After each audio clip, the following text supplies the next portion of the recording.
السلام علیکم۔ مرد کہتا ہے عورت دولت کی پجاری ہے، مگر یہ کیوں بھول جاتا ہے کہ عورت مرد کی محبت کی بھی پجاری ہے۔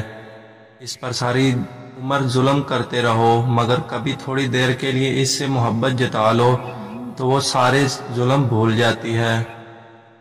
برا یہ سوچ کر کہ برداشت کر لیا جائے کہ اس سے زیادہ بھی برا ہو سکتا ہے، تو صبر کا پھل ملے نہ ملے غم کا بوجھ یقیناً آدھا ہو جاتا ہے۔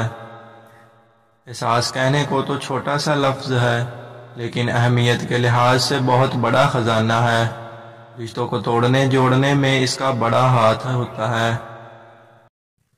دو قسم کے مردوں سے عورت بڑی خوش اور مطمئن رہتی ہے۔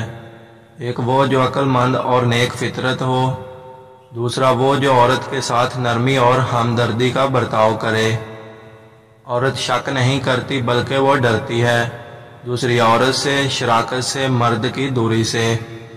وقت کے سمجھانے کا طریقہ سخت اور کربناک ہوتا ہے، مگر یہ سچ بھی ہے کہ وقت کی سمجھائی ہوئی بات حتمی ہوتی ہے اور ساری زندگی کے لیے سمجھ آ جاتی ہے۔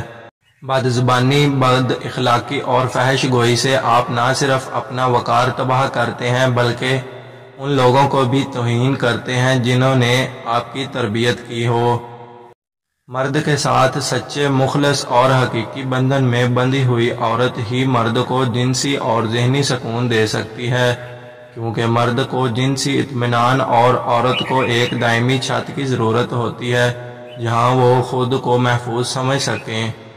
عورت کی توجہ چاہتے ہو تو اس کی نظر آپ پر پڑے تو اپنی آنکھوں کو بند کر لو، وہ دوبارہ دیکھے پھر آنکھیں بند کر لو، تیسری بار دیکھے تو اپنے انگوٹھے کو دوسرے ہاتھ سے مسل دو۔